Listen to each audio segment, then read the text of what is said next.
Okay, good evening, everybody. I'd like to call to order this Committee of the Whole meeting of the Council of the Town of Saugeen Shores and welcome everybody to the chambers this evening. You're all very colorful out there tonight, and we're glad you're here.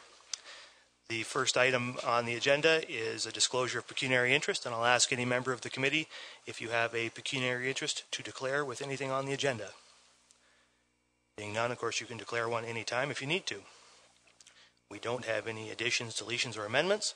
So item 4 is delegations, and we have 3 delegations tonight, and our first delegation is from James Sconiac, who is the Vice President of Corporate Affairs at Bruce Power, and he's here for a Bruce Power update. Welcome, James. The floor is yours. When I saw the mayor last week, he promised me I could spend as much time as I wanted on the delegations because he's not sitting in the chair tonight. Actually, he didn't say that. There you go. Well, thanks very much for having me. I want to take you through a few slides. I know everybody around the table gets fairly regular updates on what we're doing, but as a matter of practice, we've been doing this on an annual basis for something a little more formal, and happy to continue that practice. Purpose of the presentation today is to talk a little bit about some of the various focus areas we have on site for 2017 and a few key initiatives both in the community and across the province and on site for the year. I know many of you were able to join us last week for our launch of Mental Health Week, and you know that safety first is our number one value at Bruce Power. It drives everything that we do. Continue with a very strong safety record across site. Of course, as we are increasing the amount of activity on site through our life extension program, we have a lot more people coming to site, a lot of new folks joining the company, so reinforcing that safety first mindset is going to be continue to be really important for us. The 2 key pillars of our business plan this year is operational excellence and project excellence. And the reason why I think that's important is, over the last number of years, we talked about this new agreement that we have in place with the province that essentially allows us to invest in the site and to operate the site to 2064. But in order to do that successfully, we're really running 2 businesses that need to be very closely integrated together. We need to run an operating business where we're operating the reactors safely and reliably every day, and continuing to meet the needs of residents in Ontario on the one hand. But on the other hand, we're really running one of Ontario's largest construction companies while we're making these investments. So those 2 things have to work hand in hand. And so that's why, 2 of our 4 key pillars of our business plan is operational excellence and project excellence. And if you look at it from a business perspective, one of the ways that the cost of refurbishment is so economic for us to do is, if you think about it, when we start to get into the major component replacement program starting in 2020, you essentially have 7 units running for every one of these major component replacement projects underway.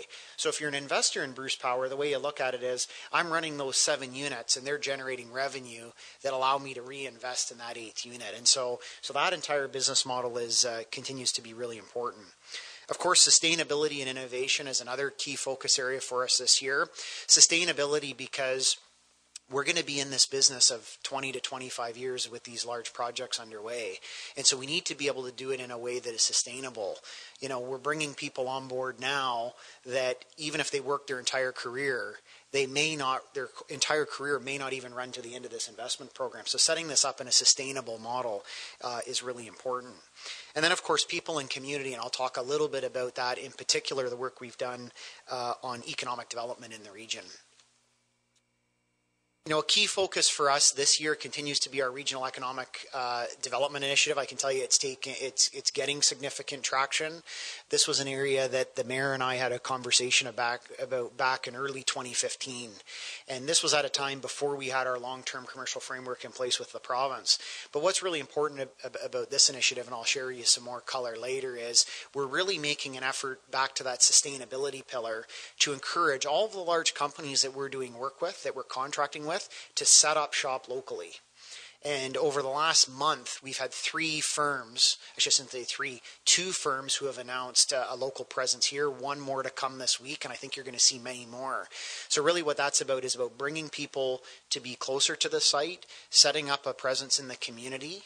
And the reason why that's important for us as a business is that, we're not only all connected through the community and through the work we do off-site, But that interaction day in and day out on site is really where we want to be.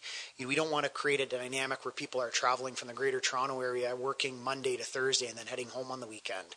We want them to be integrated into the site, integrated into the community, have a strong local presence, and also relocate their families to the area. So that's a key focus for us. Many of you were involved in our mental health campaign last week. We appreciate your support. It was a very successful social media campaign, but again, raising the awareness around mental health is a key priority for Bruce Power. And I think for those of us in the community that spend a lot of time following challenges around local health care, we see the, back to that sustainability pillar, we see the burden on the healthcare system and the burden on people of not tackling mental health at the grassroots level, and that continues to be a priority for us. And then, of course, I'm going to talk a little bit about the focus on electricity prices, which has been very significant in the province, in particular over the last year. As people are aware, in March, the government announced a series of rate mitigation measures called the Fair Hydro Plan. And this is something that our industry and our company have been very involved in because, for us, if people are focused on the price of electricity, that's a good thing. And I always like to say to people, over the last 3 years, if you got 100% of your electricity from Bruce Power, the electricity portion on your bill would be 30% less. So now that people are focused on price, we think that's a good thing. We're happy to have that conversation, and you'll see we've done a lot of work in the community in particular so people understand the cost of our electricity versus the other sources. And the reason why that's so important is because as we're talking about investing billions and billions of dollars in the site, it's very easy for people to confuse the concept of spending billions of dollars on an asset and having a low cost of power. People can't imagine, how can you spend $13 billion on a nuclear plant and the price of power still be low? It's mind-boggling to people. And when we do focus groups on things like TV ads and those kind of communications, that's what we hear from Ontarians.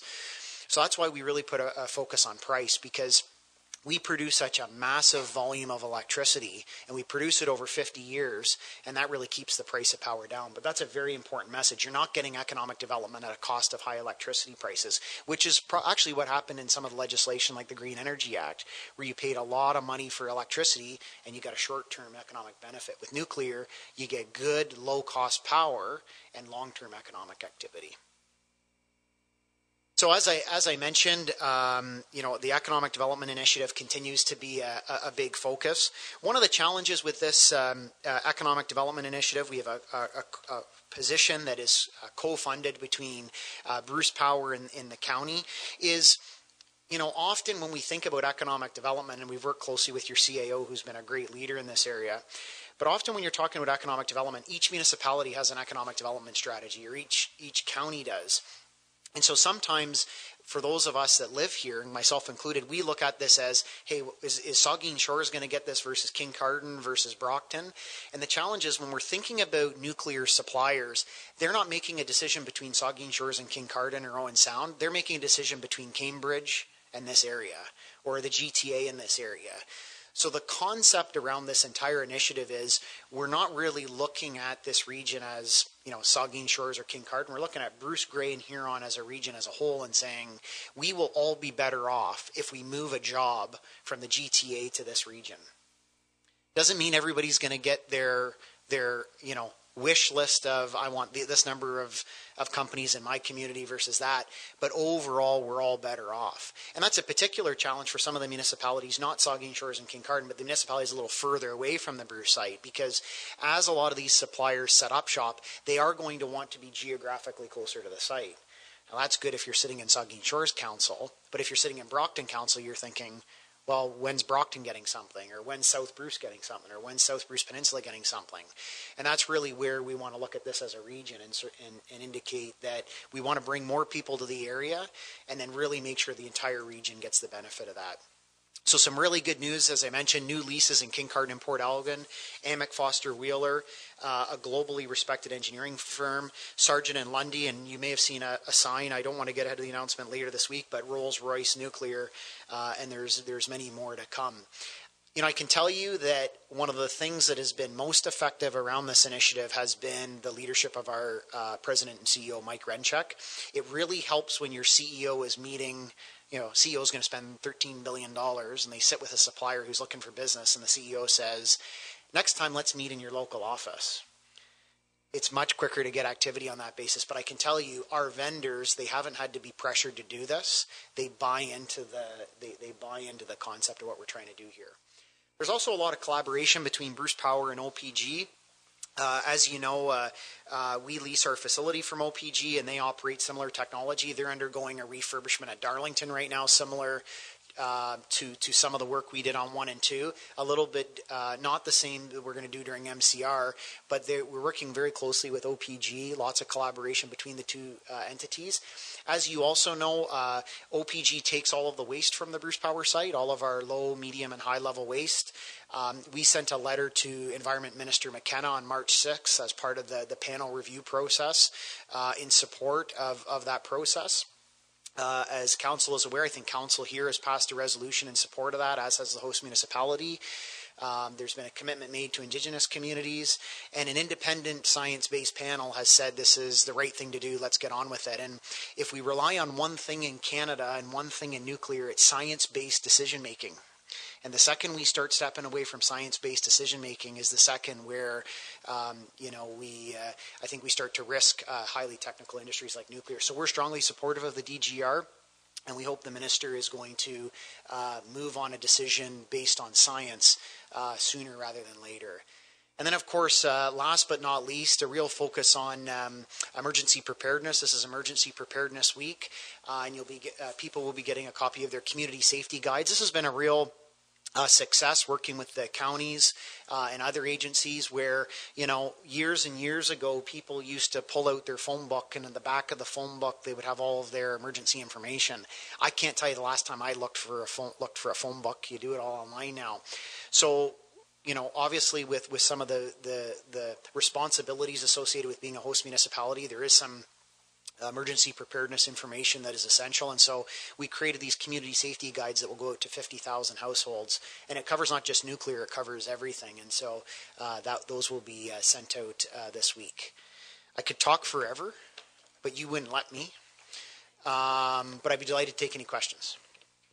Thank you, James. You came in at 11 minutes, 31 seconds. So that was pretty good. It's a record. That was well done. I'll ask members of the committee for questions or comments. Councillor Grace. Thank you, Mr. Deputy Mayor. James, thanks for the presentation. I just had a follow-up question on the emergency safety guides. We have a lot of seasonal residents. Will these be sent? How will they get their guides?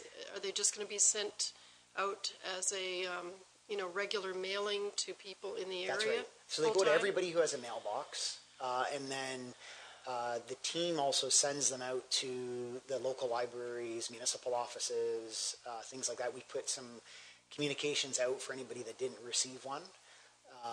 So we make sure we get really good coverage with seasonal residents. And so there'll be some kind of several public announcements Absolutely. saying you can pick it up here. Thank you. Absolutely. Yep. Yeah, it's tough to catch everybody, and we tend to find this is the best time of year to get it. If you do it, May 24th seems to be the kind of the cutoff point, so we're hoping it hits people just as their nice weather's here, although it's not too nice yet. But Luke's starting his strawberries soon, so that's got to be a good sign. Very good. More questions or comments?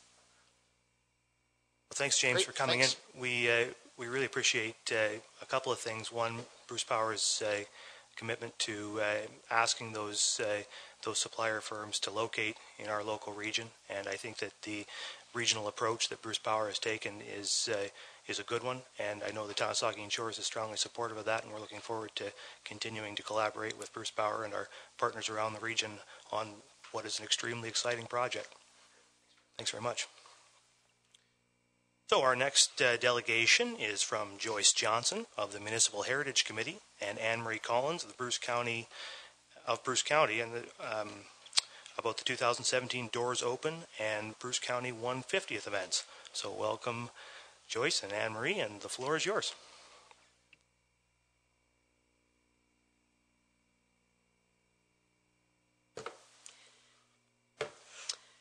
Mayor Charbonneau, members of council, ladies and gentlemen, I would like to share information with you about our Municipal Heritage Committee's involvement with the Doors Open project. Doors Open Ontario is an Ontario Heritage Trust program. It runs from April to October. Communities across Ontario open their doors to some of Ontario's most interesting and charming heritage sites. Admission to each of these sites is free during the tour. As part of Bruce County 150th celebration, Bruce County is organizing a county-wide Doors Open program. This will be held June 10th from 10 a.m. to 4 p.m. and Sunday, June 11th from 1 to 4. There are 11 properties highlighted in Saugeen Shores, 50 sites across the county of Bruce, and each municipality is also highlighting points of interest within their boundaries. Our Doors Open Committee. The Municipal Heritage Committee is working with various groups and service clubs, such as the Marine Heritage Society and the Chantry Island Chambettes. This committee is working with the tenants such as Southampton BIA, Southampton Art Gallery, and the Chamber of Commerce, as well as the county staff at the museum and the library. The sites in Saugeen Shores include the first is the Homes, 194, Concession 6. This house was built in 1875 by Jacob Bach, who was a farmer. 570 Johnson Avenue. This home was built in 1901 by William John Strong and his wife Mary. And 20 Beach Street. This is a 100-plus-year-old cottage, being the former Rescue Life-Saving Station, which straddled the Long Dock in Southampton. The municipally owned buildings we have included are Southampton Town Hall. The Town Hall was completed in 1911 and a focal point for Southampton. The clock tower locates the physical, historic, and social center of Southampton. The tour will cover the entire building, including the jail cells in the basement. And the Bruce County Museum and Cultural Center.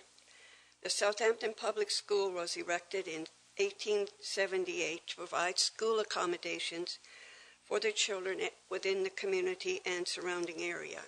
Approximately 40 children were accommodated in the 6 classrooms. It is estimated that 3,750 children passed through the doors in its 75 years of use.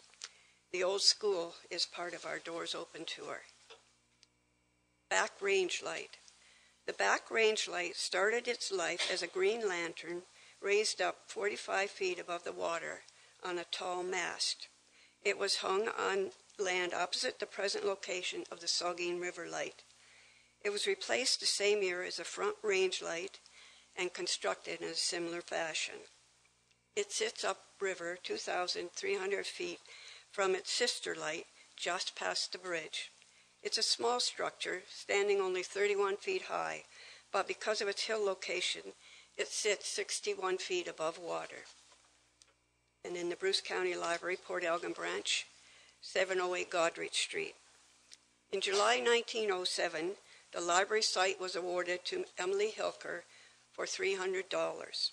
Later that year, the tender for the erection of the Carnegie Library was awarded to the Miller Brothers for a cost of $6,330. The building was erected in 1908, with the first documented council meeting in the new library being on December 29, 1908. Our churches: St. Andrew's Presbyterian Church, 49 Albert Street North. The United Presbyterian Church along the riverbank was used from 1863 to 1887. The church was then moved to its current location. In 1887, it was renamed St. Andrew's Presbyterian Church. The Sunday school building was added to the property soon after. In 1911, the church was extended with the addition of the belfry and the steeple, as well as 2 new entrances at each end of the building. Dunblane Church, 230 the River Road.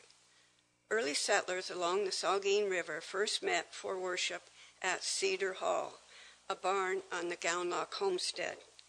The original log church was built on the Scott Farm, Lot 26, Concession 7, Saugeen Township, in 1859 by the people of the neighborhood. It was constructed from cedars taken from the banks of the river. The original seats were made of split basswood logs and 4 split end logs with 4 split whittled legs. Reverend Peter Scott crafted the present pulpit and pews by hand. Worship services were held continuously from the church opening until 1968. The 2 churches, additional information will be available on each site at the site during the tour.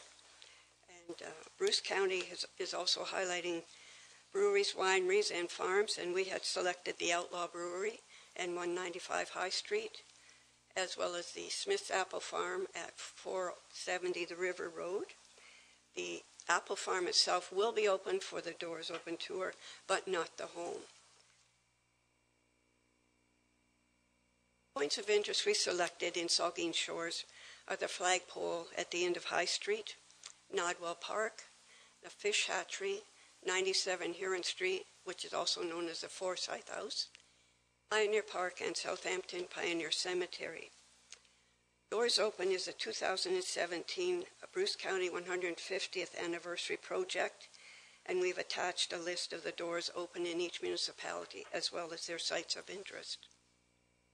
In summary, the Municipal Heritage Committee would like to thank the homeowners and the tenants who have allowed us to use their locations. Also a big thank you to the hosts who are working during the Doors Open tour. And our committee appreciates Council's continued support, and we look forward to seeing you at Doors Open Saugeen Shores tour. If there are any questions, I'll answer them later. And now I'll let Anne Marie explain the Bruce County. I'm not going to go through every site we have across the county, but if you go to our website, bruce150.ca, and click on events, there's actually a list on the Doors Open section of that. You can click on it. It has all the sites with photographs, and there will also be a printed booklet which will be available tomorrow. Didn't quite have them ready for today. That has all the sites and points of interest listed in them, as well as all the cenotaphs, lighthouses, and some interesting historic walking tours across the county. We've had a very busy time with the committee. We've been working with municipal heritage committees and other groups from the different municipalities, and it's been a pleasure to get to know people from across the county and work as a team to make this happen, because we couldn't have done it by ourselves. So we really appreciate the support of our municipalities and the volunteers and staff within the municipalities for making these events happen. Are there any questions about Doors Open? We'll ask members of the committee for questions. Councillor Dave Mayette. Thank you, Mr. Deputy Mayor, and through you. This sounds really exciting, and I'm certainly happy to see that a couple of the places that you've got on your list I recognize, including my neighbor's house is the first one you listed there. So we got a house in the township on there, and also the Fish Hatchery, which I don't know if you know, but one of my other part-time jobs is I'm the manager of the Fish Hatchery, and I hold the licenses for the Fish Hatchery. And currently we have somewhere in the neighborhood of 90 or 100,000 salmon fry in there. But by June the 10th, they're all going to be released. So the hatchery will be in a laid-up state at that point. If you wanted to, we might be able to hold some fish over for a couple of weeks. Shall we take this offline and chat about that? Yeah, if you'd like to awesome. do that. It's more exciting for people to see the hatchery if there's actual fish in there. Yes. That's what I'm thinking, right? Yes. So, okay. Yeah, it wouldn't be hard for us to, our license allows us to do that, but we usually release them all in one day. So if you would like us to keep some swimmers in there, then we can probably arrange to do that. Let me know. Great. Okay, further questions or comments about the Doors Open project? I just want to say I think it's it's really fantastic. I appreciate your work on this, Anne-Marie and Joyce, and you're going to produce a booklet. You say of all these things you're going to have. I think you're going to have more of a book than a booklet when you finally put these things together. Yes, it's 56 pages. There's a lot of properties on here, and what a unique opportunity to see some of these places all over the county that you would not normally get to see. Yeah, we hope inside people of. will keep the booklet so they can use it, if they're touring around the county and want to, they can't get into the homes after the weekend, but they can still drive around and learn a little bit about the history of our great county. Sure, it's great. I certainly just want to commend Council. I'm sure would want to commend our Heritage Committee for your work on this. We certainly appreciate your work bringing this together. So I guess are we moving right into the 150th? If that's okay. Okay, so we'll just move on to the next delegation then, I guess, which is, I guess, including you? No, if I could I'm just going to say that we have a lot of events going on, particularly in June for the County 150th. Sure. So June 3rd is our Bruce Remembers. It's a military-style reunion luncheon. We're hosting to honor the veterans from Bruce County over the ages. It's in Chesley. It's on the 101st anniversary of when the 160th Bruce Battalion marched from Walkerton to Chesley at the Chesley Community Center, and tickets are $50 for the general public to attend, but admission for that event and lunch is free for veterans in the area, and that's thanks to Bruce Power.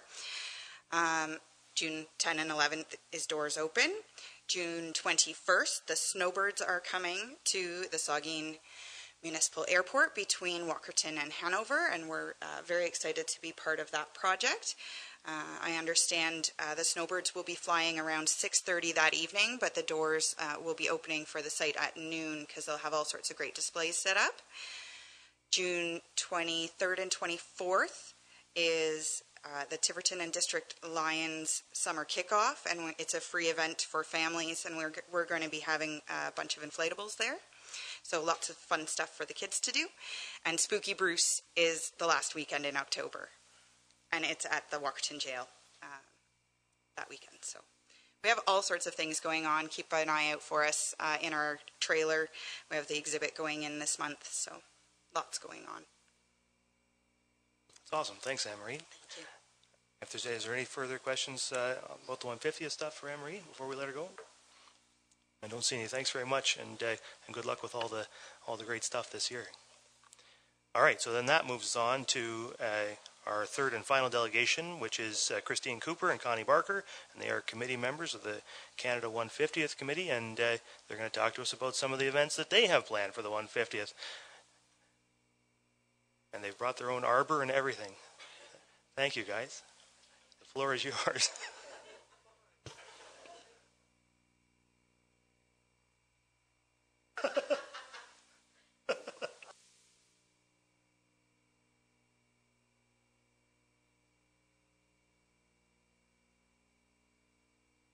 Well, to start this fun off, I'm going to put my teacher hat on, and we're all going to do a bit of spelling right now. Can everyone, including our guests tonight, can everyone try to spell with me, nice and slowly, elementary school style, the word Canada? Are we ready? C-A-N-A-D-A. Great job. A+. Perfect. Now can we try to spell Saugeen Shores? No looking at your name badges. Here we go. S-A-U-G-E-E-N space S-R-A-S.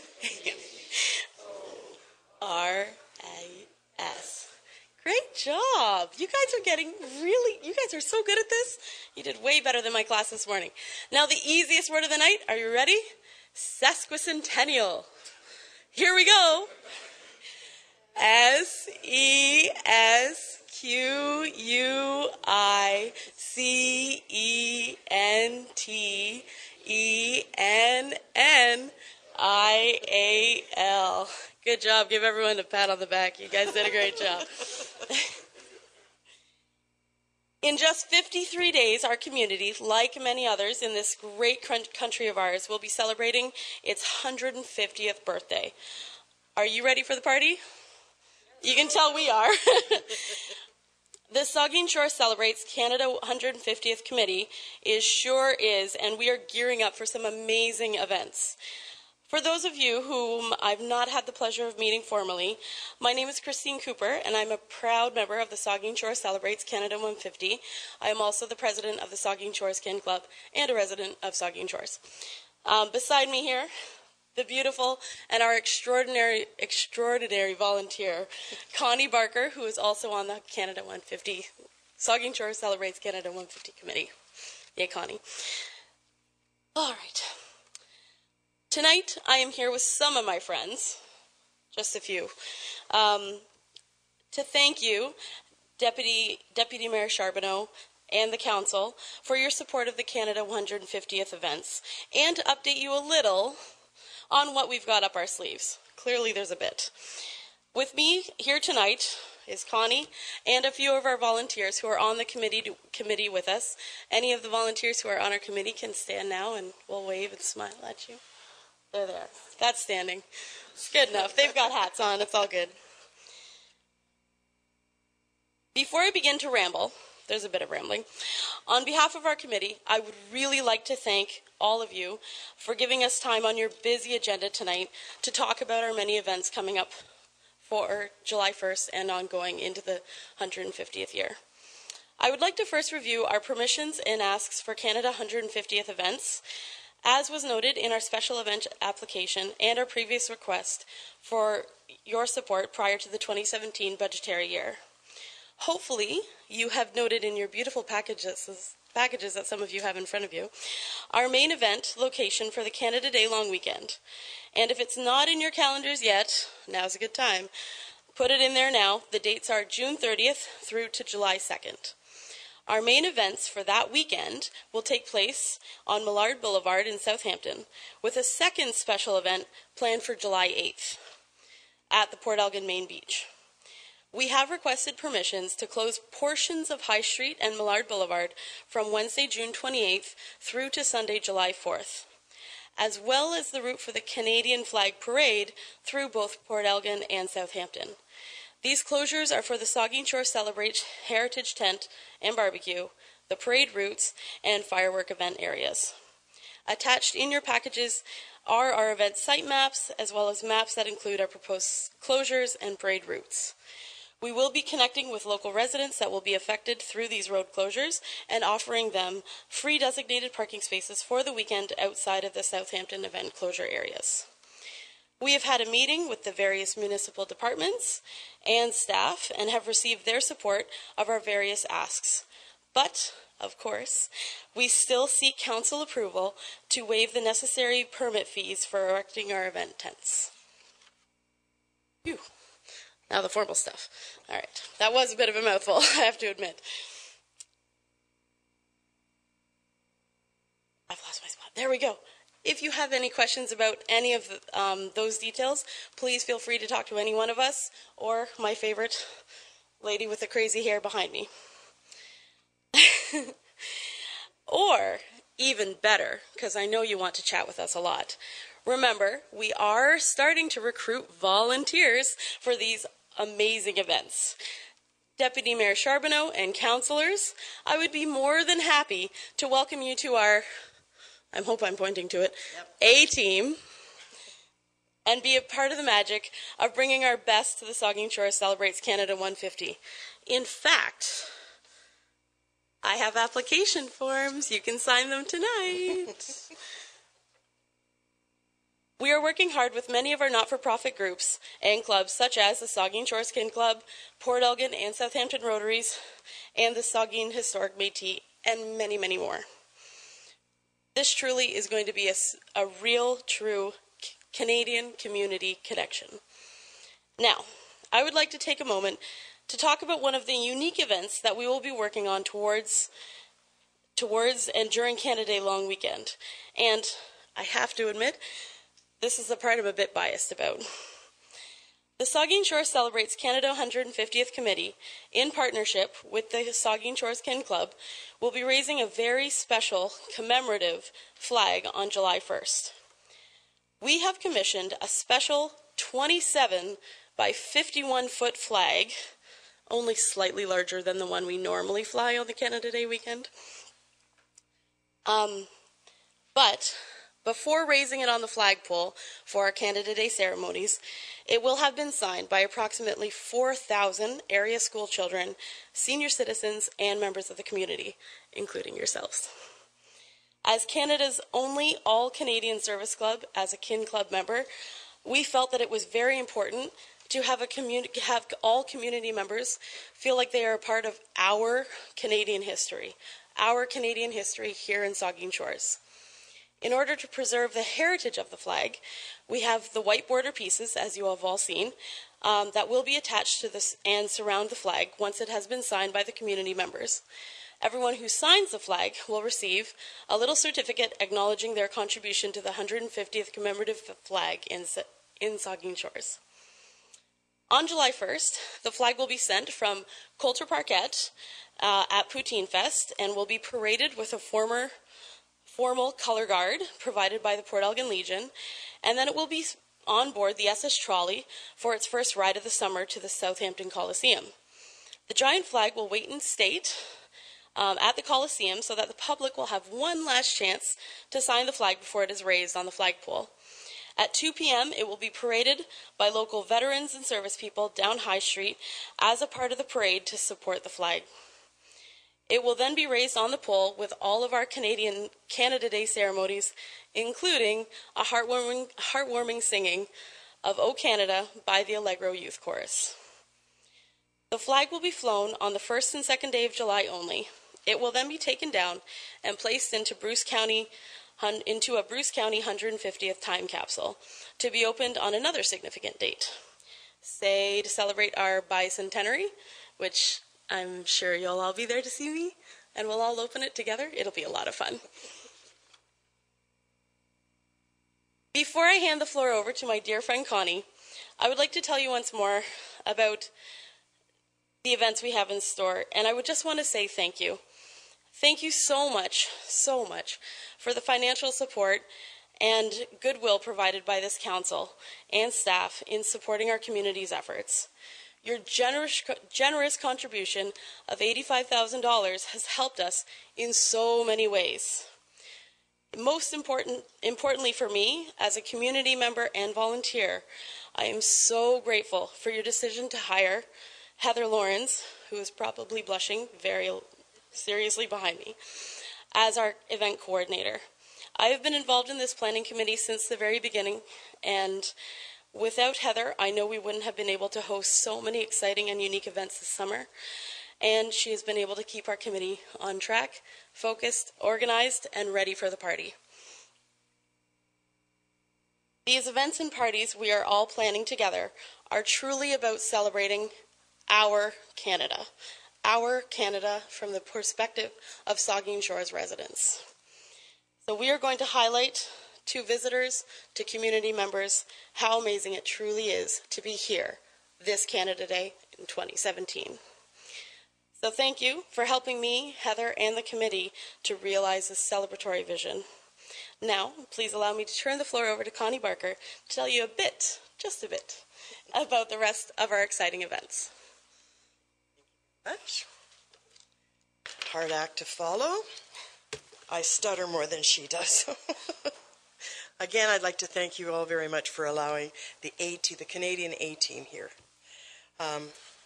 We want you to know, here is a list of confirmed events and things that are planned. On June 30th, the kickoff will be in Southampton. We will have a heritage tent and historical displays. Our partner is the Bruce County Archives. We're going to kick off, there'll be a kickoff for Canada Day with the Sapsuckers, Sunset Piper, Southampton Rotary. We're partnering with a barbecue and an event. We're going to have a selfie zone. We went to the museum and we got a bunch of clothes. So we've got costumes, so we're going to have costumes set up. So you can dress up and dress your kids up and you can get into character. My favorite part. We'll have a licensed garden that is going to be managed by the Saugeen Shores Chamber of Commerce and Pumpkin Fest Committee. We approached SASS about beach volleyball, and they're bringing beach volleyball to the Southampton Beach. There'll be a 50-50 draw that will be running all weekend. On July 1st, of course, the historical tent will be up for the weekend. The giant flag, Christine has already outlined the Kin's participation in that, with it starting at the BIA Poutine at Coulter's Parkette. The Southampton Rotary is going to be doing a barbecue, so they've come in as a partner. It has been moving for someone that's been involved in our community for the amount of years that I have been. When we have approached our different committees and our different groups, they have just unselfishly said, what do you need? It has been just amazing how they've come forward. The Canada Day Parade, of course, is going to be wonderful. The flag raising, which is going to be incredible. Of course, we're going to have cake. We'll have to have cake and muffin or cupcakes to celebrate. We're going to have a celebration concert with the Danes. And then afterwards, 12 Below Zero. They'll be playing for a while. Enhanced Canada Day fireworks. So that's going to be exciting. I don't think we're going to do the one everybody was talking about, though, where they do the flag thing. They said for the money it wasn't worth it, so we're staying away from doing the flag. Just saying. Southampton Art Extravaganza. The art school is taking care of that. Beach volleyball is back. Our licensed garden will, of course, be going. The selfie set, I can't wait for the selfie zone. I know I'm stuck on costumes, but that one's going to be fun. And there's going to be a special 150th Chantry Island tours with Marine Heritage Society is going to be taking care of that for us on the weekend. The Children's Heritage Day in Southampton. I'm forgetting the date now. On the 2nd, we are going to be having a breakfast. The ecumenical, that one. They're going to be there. The churches, all the churches are getting together, and they're going to be there. They're going to do a pancake breakfast for us, and then and all the proceeds are the group that's doing that is the group that's doing the church part. And the Chantry Island Chambettes are going to be doing heritage games. So they've taken care of that area. There's going to be a craft area for the kids, so lots of stuff for the kids to do. We have historical, theatrical vignettes provided by the Authentic Voices production under the Bruce County Museum and Cultural Center under a partnership with them and the Bruce County 150th. So that's also going to be around where we are. And the Kinder Music with Mrs. Deb. She's also in a partnership on this event, and she'll be doing things. A memorial plaque dedication for the de Havilland mosquito bomber provided by Saugeen Shores Heritage Society. Now, this isn't going to be at the flag, but it will be in Southampton. And when you get the flyers and everything with all the events, it'll have where everything's going to be. The Fish Fry Southampton Legion is taking care of the fish fry. The 50-50 draw is also under a license through the Southampton Legion. So, like I said, when we asked, they came forward and they've been so generous and really stepped up to the plate. Now we're going to fast forward. We're going to go to July 8th. We're going to have a beach blast in Port Elgin. There's going to be a barbecue. We're going to have the winners announced for the 50-50, so by then it should be a good amount of money. And now we're dealing with the Port Elgin Rotary Club. They're going to be taking care of those things down at the beach for us, and we'll be running a festival gardens. There'll be free music and entertainment on stage all day, free concerts. Partnerships, fun things. The trolley. We've got Chantry Island tours. There's rumor of that there might be trying to do a tour out of Port Elgin. I'm not sure if that's going to be feasible, and I'm probably leaking it too soon, but that's my job. On July 1st and 2nd, there's going to be a large book sale at the Boathouse. On July 2nd, bandshell concerts, 4th and 5th, First Nations cultural demonstration at the Bruce County Museum. There's going to be the market days, of course, down at the main beach in Port Elgin and also at Coulter's Parkette. Cruisers in Southampton, and he's got a little theme going with it, dressed to the age of your car. So that ought to be interesting. And the 48th Annual Southampton Craft Show, put on by Prance, will be held during our time. The Sunset Piper in Southampton and Saugeen Shores Bandshell concerts will also be happening. This has all been made possible by a group of people who had a focus and a dream that they should put something together that approached this council. This council bought into it. You bought into it, and you gave us the energy and the synergy to go forward. Some of the others that have stepped up to the plate, Bruce Power, 98 The Beach, Unifor Education Center, those are a few of those that have come forward to help us be able to do this. All of our events are free entry. So it's open to everyone. So all of our families, if you've got 5 or 6 kids, you can come and not worry about it. So everything is opened for free to everyone to come. Another positive thing that's happened is our flyer has got organized and ready to go out. It will be going out to all the information centers and visitor centers across Ontario.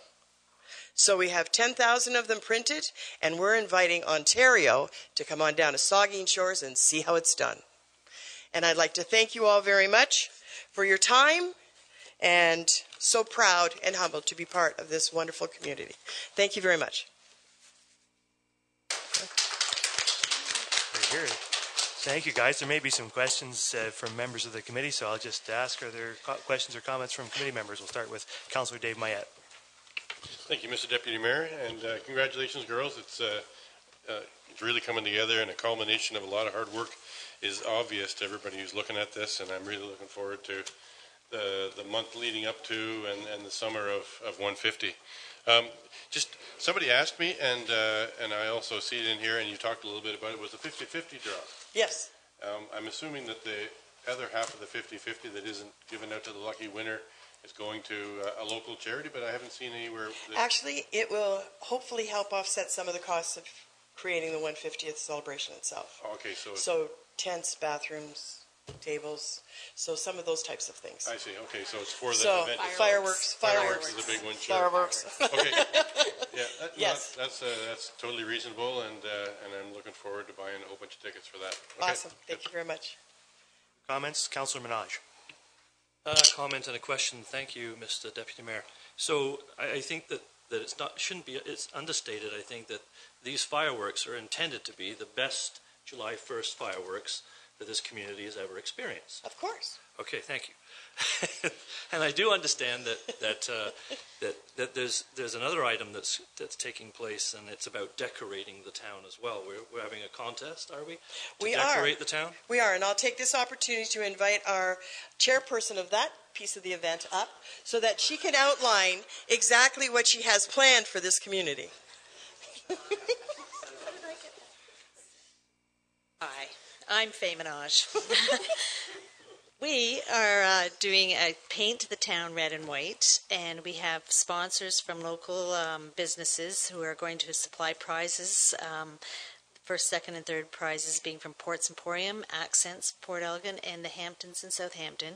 For homes, this is a curb appeal contest for homes to decorate the outsides of their homes, all red and white, and we're going to judge them as to the best decorated, and that could be tacky or classy.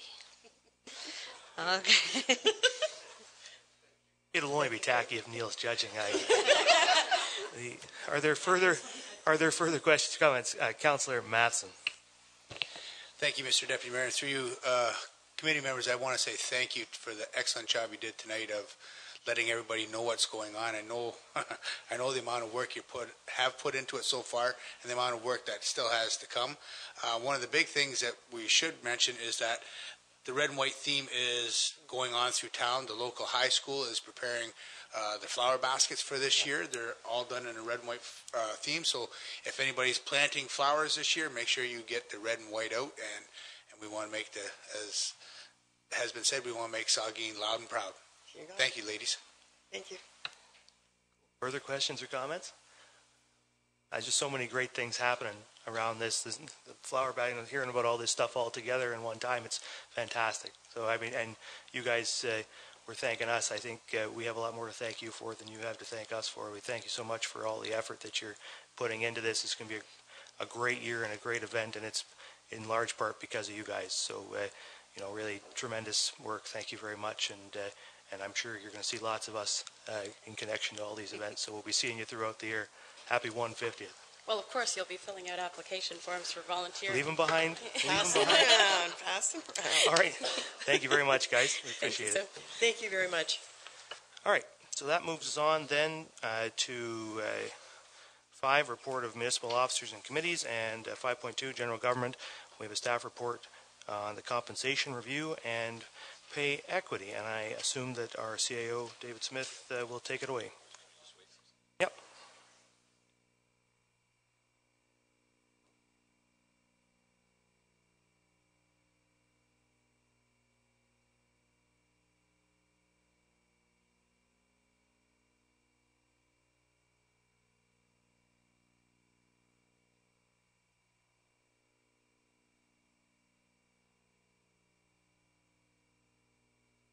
Thank you, Deputy Mayor, and my comments will be brief. The report speaks for itself. Compensation for individuals is a very difficult item to manage. It's very it's very personal, and people understandably can be very passionate about it. Managing compensation correctly calls for both a science and an art, and Council made the right call some time ago and supported staff in hiring a compensation expert, Ward and Up to Grove Consulting and Human Resources, to lead a full compensation review. They have done an excellent job, and I can stand behind their recommendations 100%. The results of that review are included in the attached report, and we are asking for committee's approval tonight. Thank you. I have a recommendation, and then we'll take some comments. It's been recommended that Council approve the recommendations as outlined in the attached report by Ward and Updegrove regarding the compensation review and direct staff to implement, and that Council approve the pay equity plan as prepared by Ward and Updegrove and attached. Questions or comments from the committee? Vice Deputy Mayor. Thank you, Deputy Mayor Charbonneau. I will be voting against this recommendation. I think that we have some other activity that's going on right now that we need to see all three pieces together. We have a strategic plan that we don't know where that's at and what that is saying about priorities in the future of the community. We also had an organizational review a while ago that we're kind of working through various aspects of it and haven't quite, I don't believe, got to the completion of that. So I see this as one part of that package, and I just think that this report is setting out some priorities that we don't have the other information, and we haven't finished off the organizational review, which was setting up some opportunities for some changes to the structure and some changing perspectives on the way that we do, the way that the corporation does business. And I think that the strategic plan is important for us to have to see where we think the community is going in the next few years. So I will be voting against this motion. Thank you. Okay, further comments? Councillor Menage. Thank you, Deputy Mayor Charbonneau. My comments would be centered around the opportunity to challenge and revise.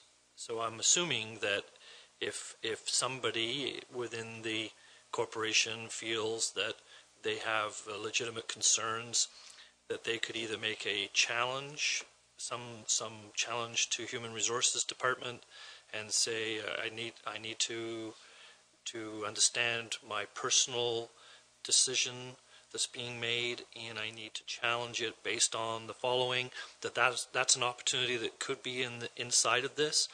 And secondly, that with respect to the Vice Deputy Mayor's position, that as we move forward, we continue to look at other reports, organizational reports, and budgetary items, that there's an opportunity to revise the thinking, that it's not firmly entrenched today, and that's the way it's going to be, that there's an opportunity to say it's an open look as well, and it can be revised. Is that possible? Yeah, through you, Deputy Mayor, and to the councillor, thank you for the questions. I'll answer the first one first. Absolutely. I took the opportunity last week with our consultant to meet with all affected staff in a group setting and explain the process to all staff to make sure they understood. And a key element of that is the opportunity to have a review process, and all staff will be receiving that information. As well, last week, all directors met with all of the impacted staff one-on-one and shared the results of the review with them individually. I committed to staff that I would follow up after council's approval on the next steps. And the two equities, the internal equity and the market equity, is that review process. The third equity, which is a legislated statutory equity, there is a formal appeal process that is legislated, and we will be communicating that to all staff. Further comments? Councillor Grace. Thank you, Mr. Deputy Mayor. I do have a question about just in terms of employees who may be at a point on the grid where they are not seeing increases through the grid.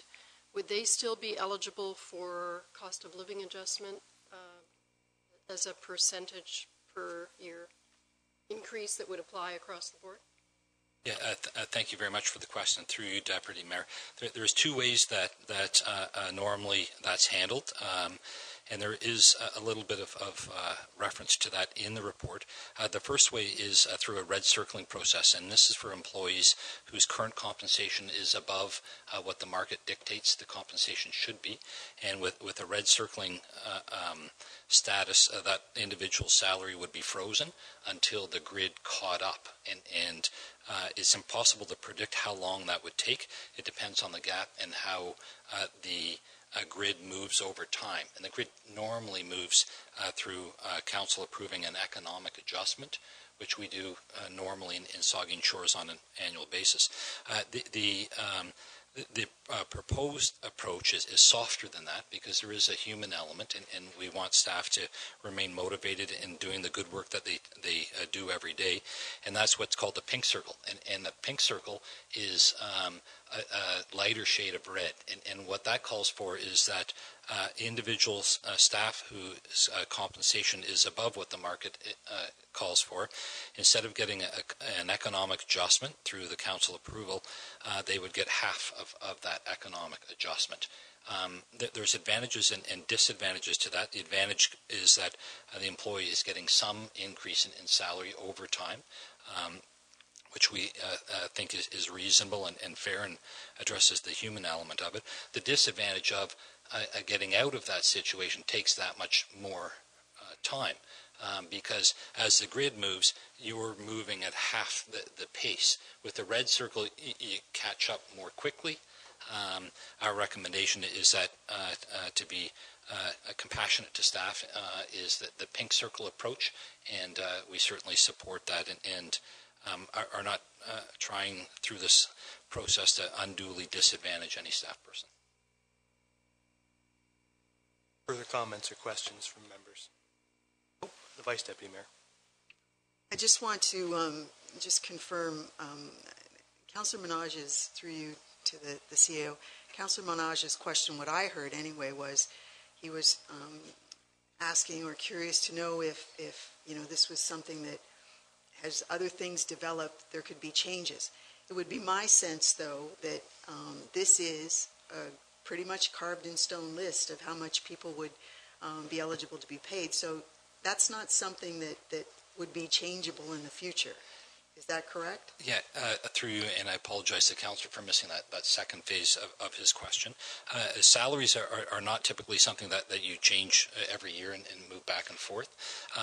The last time Saugeen Shores did a full salary review was about 10 years ago, and quite frankly, that is too long.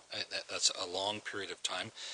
In many organizations, it's done every 3 to 5 years, and that creates a little bit more flexibility into the system. And so that would be my answer directly to the councillor. The other thing is when you do something every 10 years, it's scary and it's unique and it's different, and people are questioning it. It's uncomfortable. When you do something more regular, like a performance review, if you're only having that conversation once a year, it's not a great conversation to have. If you're doing something more regularly, it becomes part of our organization. It becomes part of the culture. It's a good compensation practice. So we will be coming to council and saying we shouldn't wait 10 years to do this. We should be doing this like a healthy organization does every 3 to 5 years. Vice Deputy Mayor, one more for the Vice Deputy Mayor. Just to be clear, I believe, and it's my third term on council, so I think I'm at my 9th year now. I believe we've done a compensation review in my period here, so I don't think it's been 10 years. So do you know? I don't think we've waited 10 years to do this. Do we know exactly when was the last time we did this?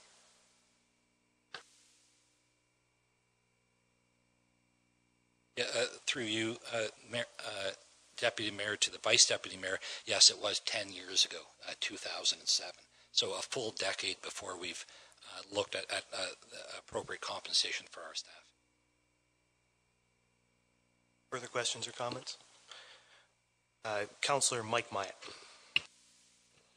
Mr. Deputy Mayor, I think that was the Bill Weingart report from 2007-8, I believe.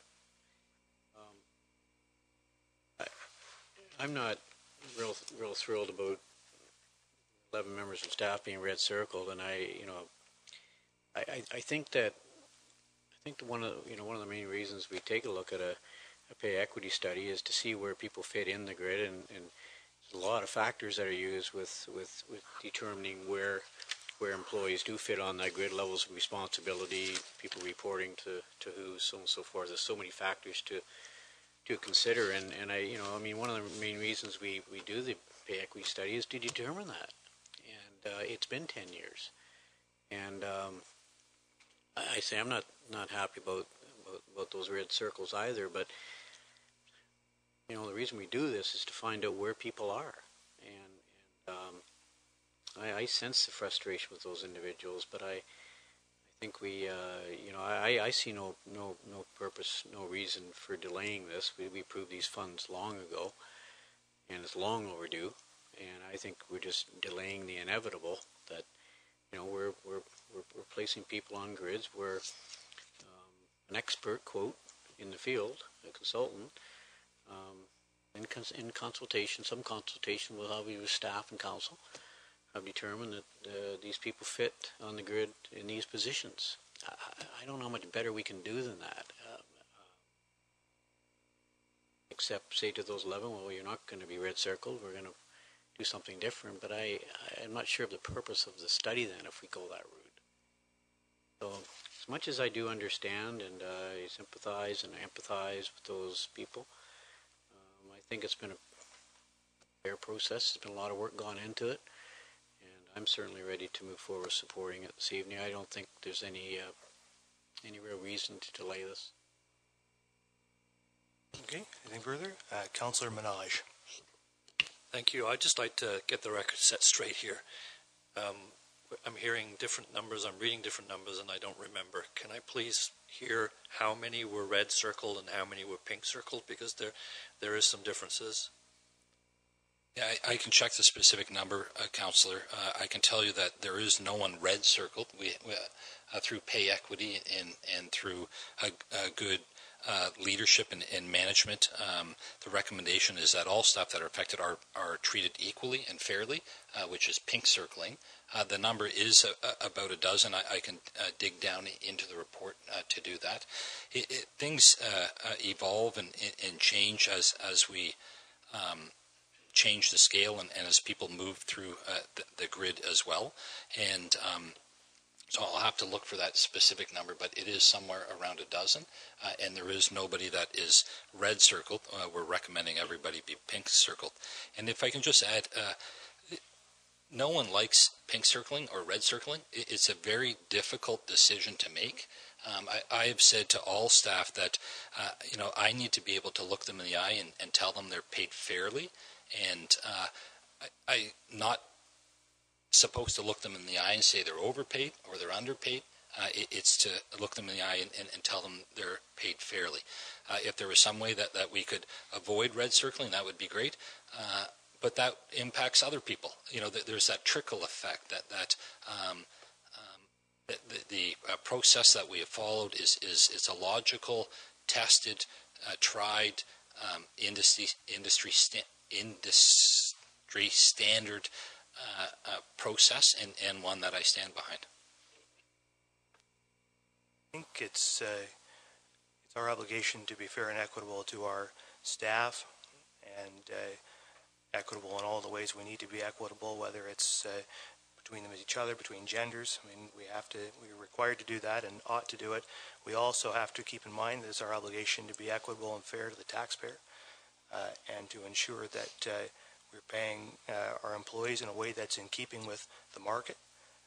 And we have been, our current salaries are 2.16% above the market median and 1.52% below the 67th percentile in the market. And so that puts us very close to where we ought to be right now. And that's part of why you see some of this pink circling, is because we've been keeping up. Council and staff, through the advice of our staff, have been keeping up with paying people the way we ought to be paying them. And I think that's a credit to the leadership in the municipality on the staff side, and to this council and previous councils. So I think that, but we must be fair, we must be equitable. I think David has a good plan to be fair and equitable and keep people, look at the personal side of this as well as the technical and bureaucratic side of it. Unfortunately, there always has to be a technical and bureaucratic side to everything. So, and this is no different. But I think it's a good report, and one that we ought to stand behind. I think we've had a good discussion on this, and you've all heard the recommendation, so I'll ask all in favor of the recommendation. Opposed? That's carried. Thank you. Yeah.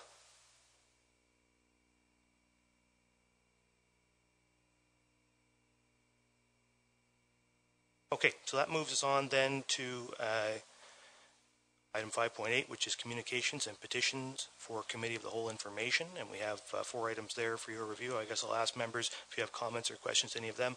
Councillor Grace.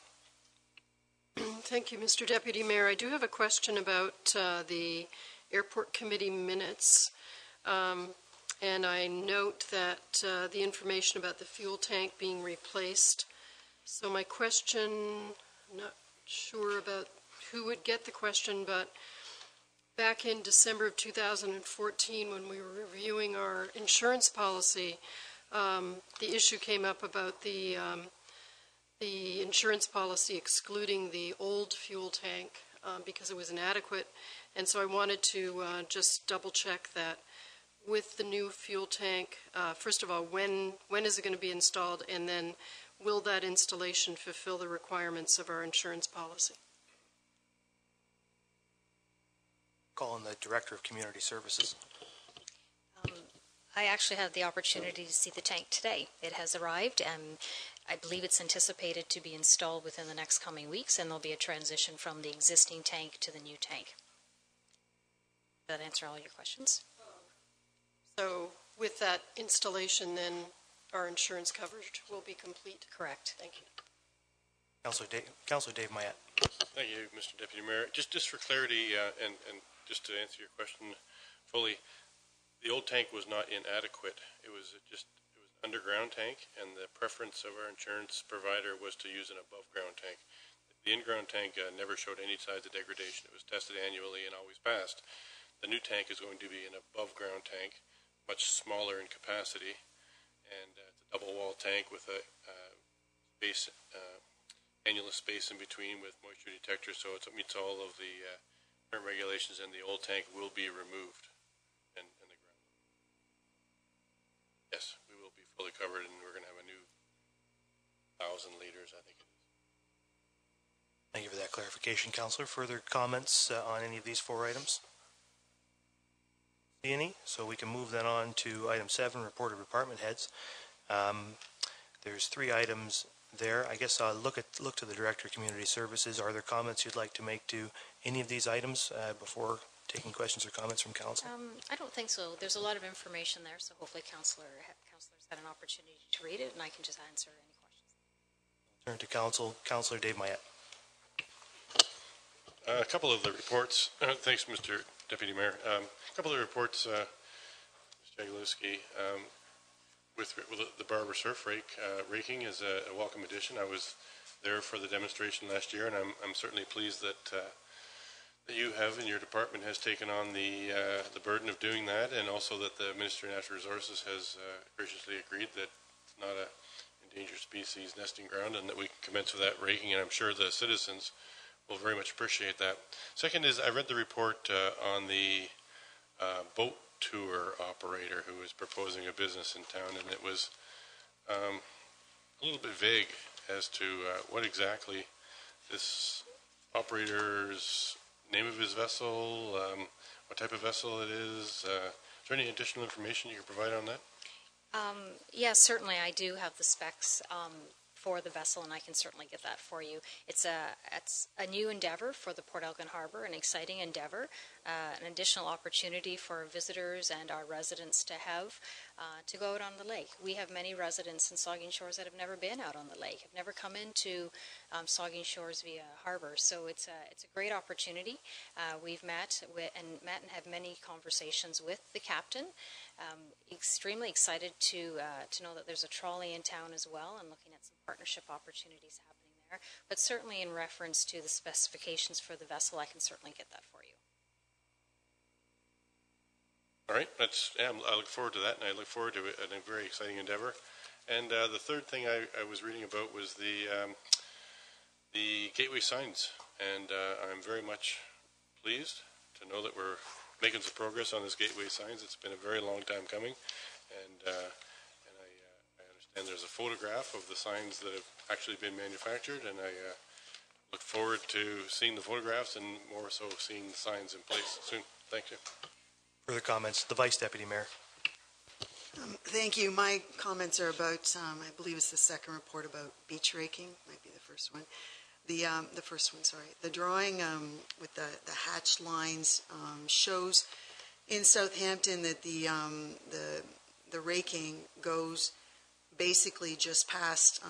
It ends sort of in between the Long and the railway docks coming out at the Long Dock area.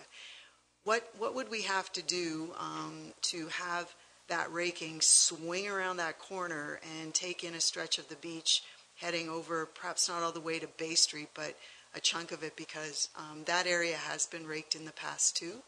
And it doesn't, perhaps, I'm just not looking at the drawing carefully enough, but I believe what's showing here just takes it up to where the railway dock was.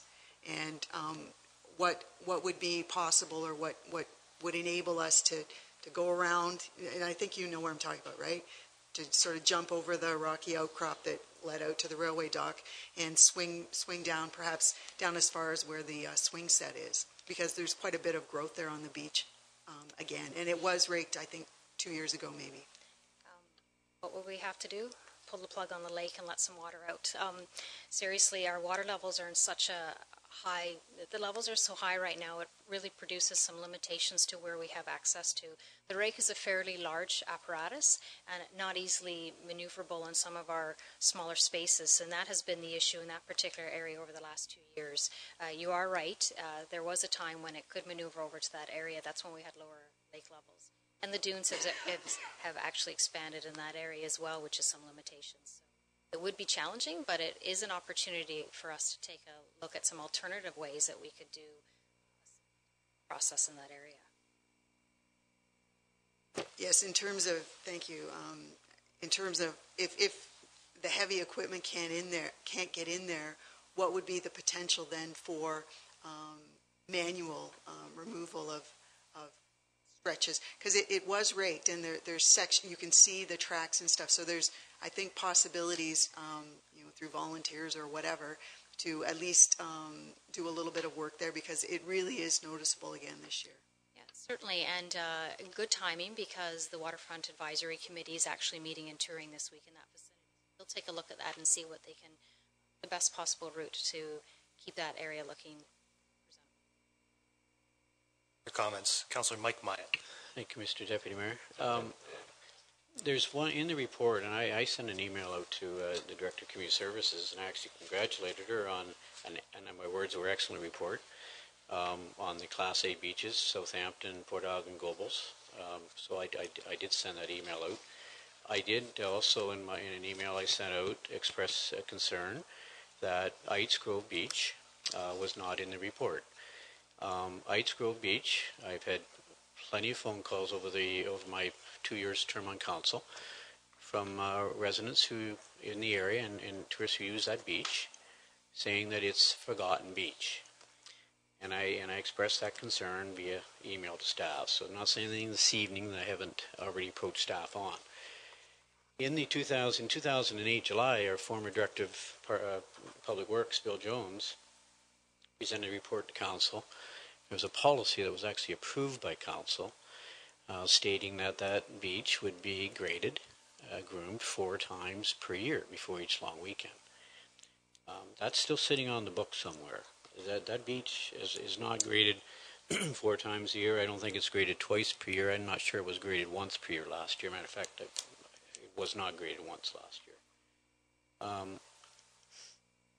My understanding is maybe the 2016 Waterfront Master Plan Maintenance Report overrides the 2008 report stating that the beach won't be graded 4 times per year. The 2016 report states, grading a beach, what is provided, check mark.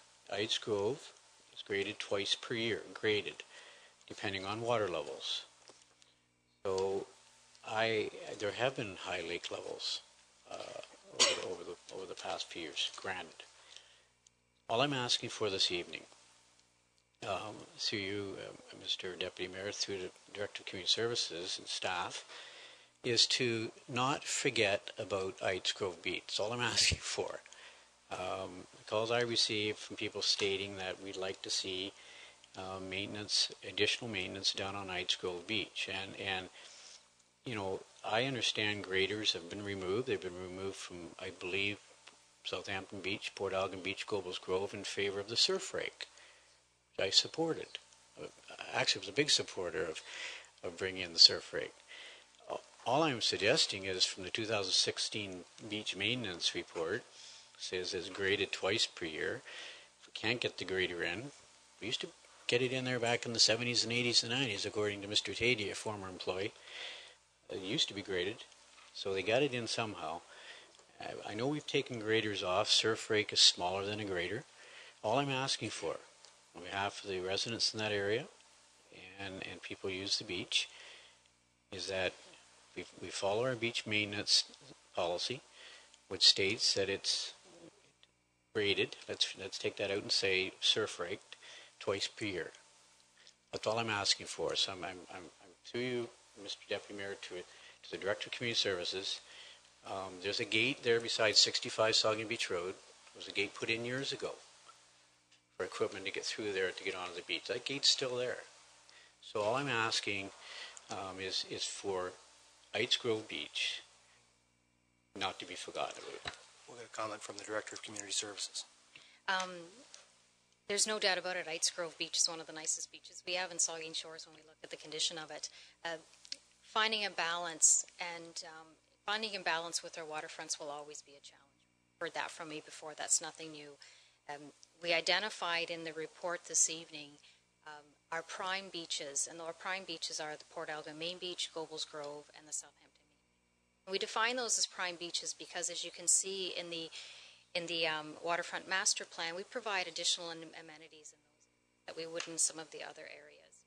Last year in 2016, the Waterfront Advisory Committee met on that site, met on Ites Grove, to take a look at and to determine what is the best route in providing a maintenance for that area that the residents in that area had become accustomed to. It was determined that that was a prime beach to remove the machinery and start to hand bomb that area. And that was approved by the Waterfront Advisory Committee, and that process was started last year. that was a process that we look at continuing with this year. And certainly staff has already been down in that vicinity to determine moving forward what's the best route. So at this point, staff doesn't recommend the raking in that area, but we'll continue to provide the level of service in a different form, being cognizant of the fact of the impact that having machinery can have to our beaches. Councillor Matheson. Thank you, Deputy Mayor. With the high water levels that have been mentioned already, I believe that our beach raking and beach maintenance is going to take a little bigger hit this year, because the grasses have expanded so far onto the beach, and with the high water levels, there's very little beach. One only has to look at Jerry's the Long Dock, that there's very little room left there. On the south side, there's very little room left there. Port Elgin Beach, the grasses are growing. We talk about that all the time. So it's something I know we try not to do to expand on our budget, but I believe this year we're going to really have to take a serious look at cutting back a lot of that grass that has grown forward, that isn't dune, but it's grass that has moved forward, to bring the beach to a level where people are going to be accepting of it, because it's a huge tourist input. A lot of tourists come there for the beach. They don't like to sit on grass. I don't like to sit on grass when I go to the beach. And it's something that, as I said, we're going to have to take a serious look at this year. Director of Community Services. Yeah, if I may, certainly that's part of our maintenance plan. And staff, unfortunately, we've had another couple of really windy storms, one this past weekend that has brought a lot of debris onto our beach again. We are behind schedule than where we wanted to be. Our snow fencing has not been removed as of yet. In speaking with Public Works staff, there's somewhat of some concern, because they're going to be busy removing a lot of that debris. Once that process is done, then they certainly look at our existing beach. Part of our regular maintenance program, they will deal with those.